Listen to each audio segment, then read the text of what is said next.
Monsieur le maire, Bonjour monsieur. de Boisserie, bienvenue. Vous êtes aussi le président de la communauté de communes. Ah oui. Ce qui fait qu'on va pouvoir parler de deux choses aujourd'hui au niveau de la ville de Saint-Thierry-la-Perche et puis aussi, puisque c'est la thématique, Oui. les travaux avec la communauté de communes et donc sur la ville de Bien sûr. Saint-Thierry. Il y en a pas mal, on est déjà devant l'un d'eux. Oui, bah, La collégiale. c'est le chantier principal. Hein.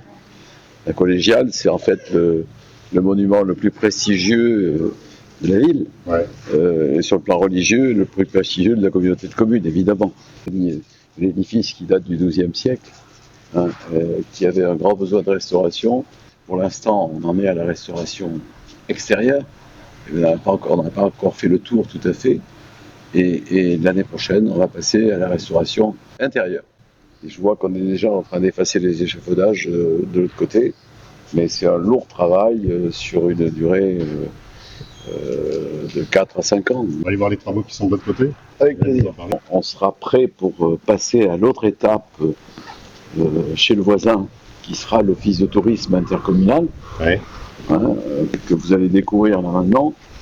Et donc là, nous avons l'appel d'offres est lancé, nous connaissons le coût final et nous attendrons donc les aides des uns et des autres pour pouvoir réaliser cet important chantier qui comment dire, terminera la phase la plus importante de l'aménagement des cités médiévales. Cette partie que vous voyez ici n'est pas encore restaurée. Et là, cette façade qui est très très intéressante avec ce portail gigantesque et magnifique, hein, ici. Donc c'est une mise en valeur ici qui viendra compléter l'aménagement de la place du Moustier, ici qui est entièrement pavé. C'est un chantier monumental, effectivement, qui coûte environ 3,5 millions d'euros hors taxes et qui est largement financé, je vous le disais, par l'État, heureusement, la DRAC. Le conseil régional, le conseil départemental et des particuliers qui viennent à travers la Fondation du patrimoine apporter leur aide. Dans un deuxième temps, l'année prochaine, on va passer à l'intérieur. Là aussi, il y a beaucoup de travail. La collégiale a vraiment besoin d'être remise aux normes aussi. C'est un bâtiment public qui appartient donc à la communauté de communes et à la commune. Et nous avons là aussi quelques projets. Et là, effectivement, nous sommes devant cette tour du Clos qui avait été un peu abandonnée. Il y a eu quelques petits travaux qui ont été faits à certains moments, mais depuis le XIIe siècle, je pense que les intempéries ont fait leur œuvre et il était temps de la restaurer complètement. Donc vous voyez qu'elle a été rehaussée de quelques mètres. Elle retrouve exactement sa hauteur initiale. Vous voyez une différence de couleur, c'est volontaire. Il faut que chaque édifice puisse effectivement montrer son âge.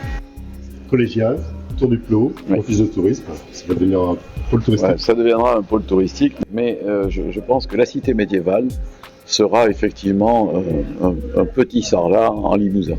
Ça serait intéressant de voir les touristes, qu'est-ce qu'ils pensent. C'est la première fois qu'on vient et c'est une belle découverte, c'est un très joli village. Qu'est-ce qui vous a attiré? Nous on est déjà attirés très par le médiéval, donc c'est vraiment retrouver l'histoire de la commune et il y a de très très belles ruelles. D'accord. Et de très belles boutiques aussi.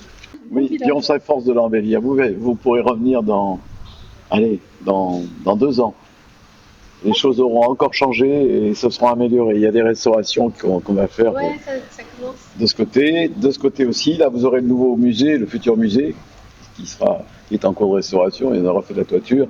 En tout cas, c'est une jolie cité. Et puis ça fait plaisir quand on entend vos commentaires, parce que c'est une récompense pour nous. Monsieur le maire, on poursuit la visite? Oui, bien On sûr. va où maintenant? J'espère. On y va.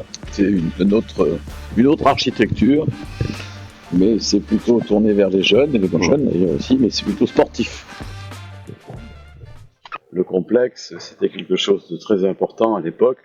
Je crois que sans cet équipement, la ville serait moins attractive, évidemment. Les jeunes générations, mais aussi les moins jeunes, veulent aujourd'hui une piscine couverte, une piscine chauffée, l'espace bien-être, les salles de sport, bien sûr que nous avons ici. Donc je crois que ça a été un bon choix au moment où nous l'avons fait. C'est une réalité. C'est un équipement qui fonctionne très bien, qui a des visiteurs qui coûtent de l'argent à la communauté de communes, mais mais indispensable sans doute pour une cité et une communauté comme la nôtre. Il y a des travaux d'ailleurs qui seront engagés d'ici quelques semaines. Oui, avec la réfection totale du carrelage. Aujourd'hui, oui, après une dizaine d'années, on a des problèmes dans les bassins, sur les espaces aussi. Et donc là maintenant, il faut y remédier rapidement. C'est un gros budget là aussi, avec des aides de l'État, de la région, qui viendront compléter la charge à la communauté de communes. Autre lieu, autre endroit qui profite en ce moment de travaux avec la communauté de communes? La Sénégie avec les panneaux photovoltaïques. Oui, effectivement, c'est aussi un gros chantier qui nous permet, avec l'autre premier chantier, d'être aujourd'hui autonome sur le plan électrique, puisqu'on produit plus qu'on dépense, hein, pour la commune, je veux dire. Et il faut continuer et évoquer la possibilité de faire du photovoltaïque aussi sur les parties où c'est possible, à proximité de l'espace Villa Sport. On a également Bourdelat qui profite des travaux avec la communauté de communes en ce moment. Oui, l'espace de Bourdelat est un espace intercommunal, donc artisanal, industriel, où plusieurs entreprises sont en train de s'implanter, en effet. Oui. La zone se garnit petit à petit, ça veut dire que la communauté de communes est dynamique, c'est plutôt bon signe, et créatrice d'emplois, ce qui aujourd'hui est indispensable pour une collectivité comme la nôtre. Monsieur Boisselet, merci beaucoup. Merci, je vous en prie.